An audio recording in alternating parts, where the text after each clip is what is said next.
The stereo recording you have just heard of a muzzle-loaded bronze cannon of the type used by Napoleon in his 1812 Russian campaign brings to the minds of most record enthusiasts Tchaikovsky's colorful Overture 1812, as recorded in its original scoring by Mercury in 1954.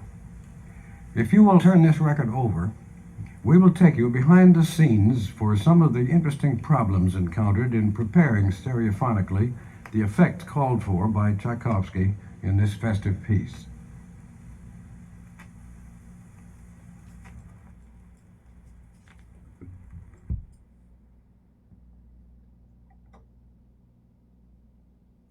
CD 转录的比黑胶好听，感觉。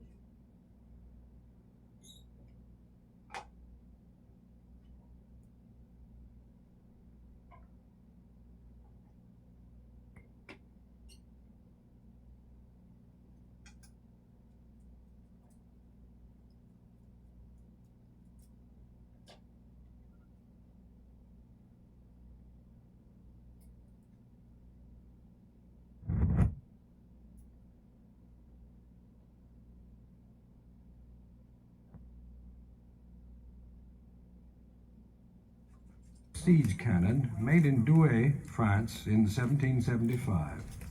Number 87 from famed Trophy Point at the U.S. Military Academy, rather touchingly inscribed Le Constant, the Faithful.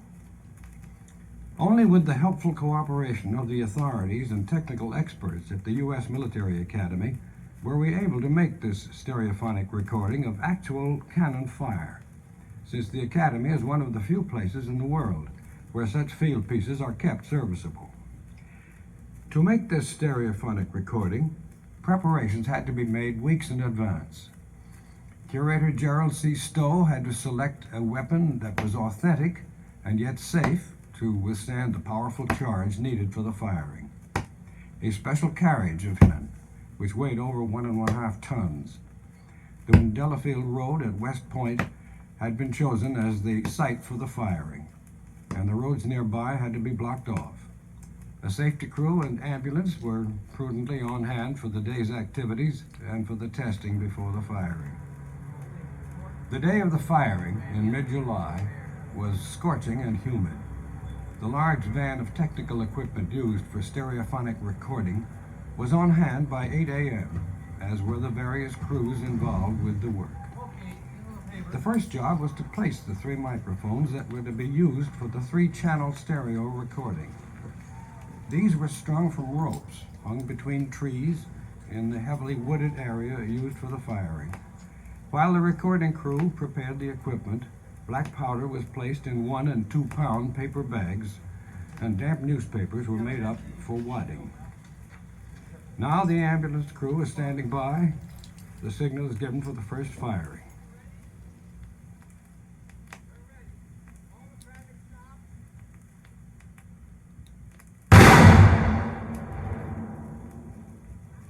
Well, that sounded very good, but we decided to try again using more gunpowder and altering the microphone position slightly.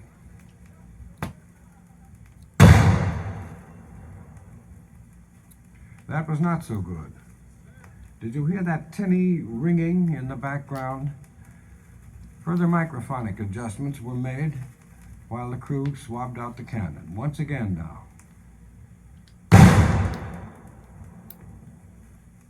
Still that tinny sound. What could it be? Well, after some searching, a huge oil tank was located several yards from the left microphone, and it was the vibrations of that tank that were being picked up. The tank certainly looked too big to move, but the cadets rallied round and finally managed to roll the giant barrel down a hillside.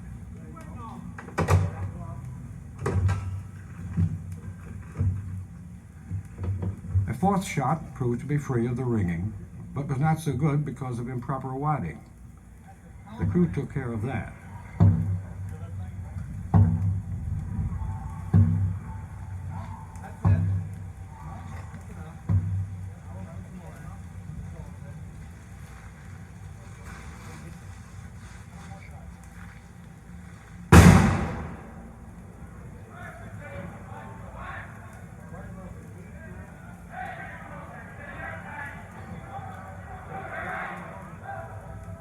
well, we have visitors.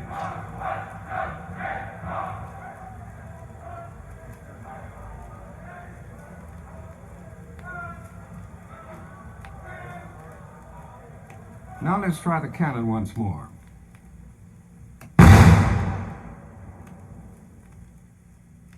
The cannon shots were taken home and edited under calmer circumstances, and it's the first shot that is heard over the music on this recording. That shot had the most realistic timbre and was the best spread over the 3 stereo channels. To record the Laura Spelman Rockefeller Memorial Carillon at the Riverside Church, a clear spring day was chosen. The recording crew was on hand at 7 a.m., and a special mobile recording truck parked on Riverside Drive. Hundreds of feet of cable were installed up the full height of the 392-foot tower in which the bells were housed. One slight complication in recording the carillon was that it can be played at certain hours only during the week, at which time a definite musical program is scheduled. Thanks to the wholehearted cooperation of Mr. Carroll B. Fitch and the carillonneur, Dr. Camille Lefebvre, we had arranged for the clamorous ringing of the bells following the 11 a.m. regular Saturday carillon recital. For the desired 3-channel stereo effects of depth and direction, as well as spread, the left microphone was hung in the lower chamber, right in the midst of the ponderous bass bells, one of which, by the way, weighs 40,926 pounds and is the largest tuned bell in the world. The center microphone was hung at the top of the belfry near the high-pitched bells. The right microphone was placed near the clavier room in the midst of the medium bells. Arranged vertically in this way, all the microphones would pick up all the bells, but each would emphasize a part of the pitch spectrum. Talkback equipment for communicating with the van was also installed at the top of the tower. During the recital, after the equipment had been carefully checked, some of the recording personnel stood viewing the breathtaking panorama of Manhattan and the Hudson River from the tower, while others watched the carillonneur as he vigorously struck with the sides of his hands the powerful levers which control the giant instrument. Only 6 out of the 74 bells of the carillon are played with electric pneumatic assistance. All the others are played by hand and foot. The bells were rung for this recording 3 times. The first time, with high and middle bells only, sounded like this.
The carillon at the Riverside Church was chosen because of the vast range of its 74 bells, as well as for its beautiful sonority, and the recording staff felt that a richer sound could be captured from the carillon than the one just heard. A test of the high bells alone was decided in order to determine the brilliance of the spectrum of the carillon.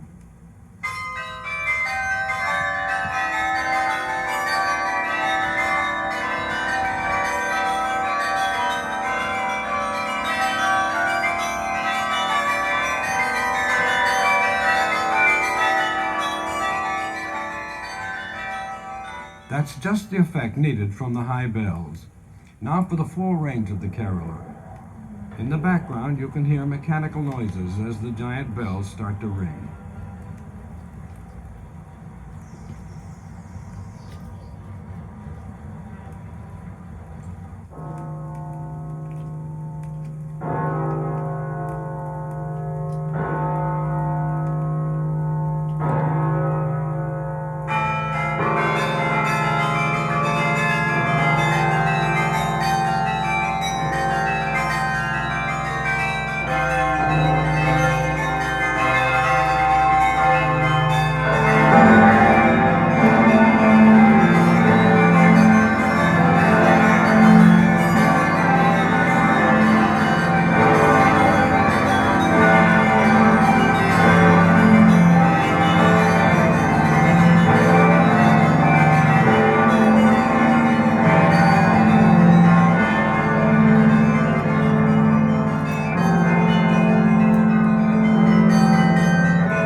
That's quite a sound, isn't it?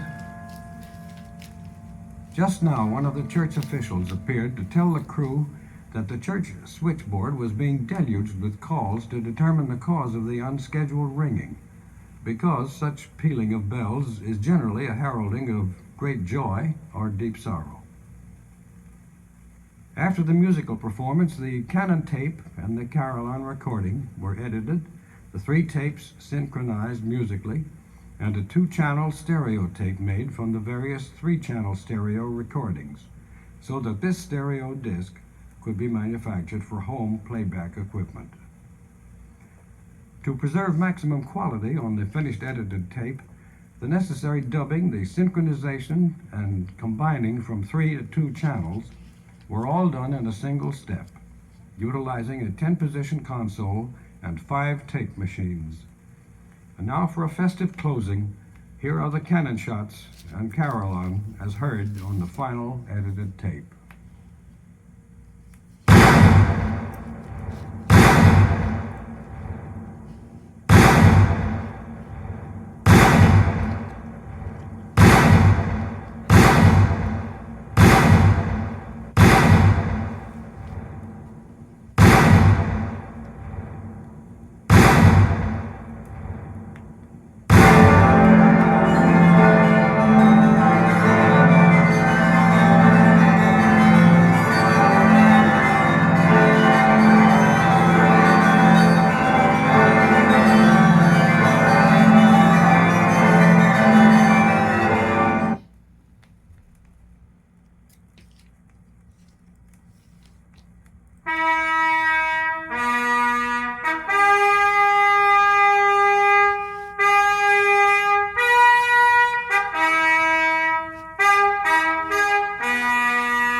的。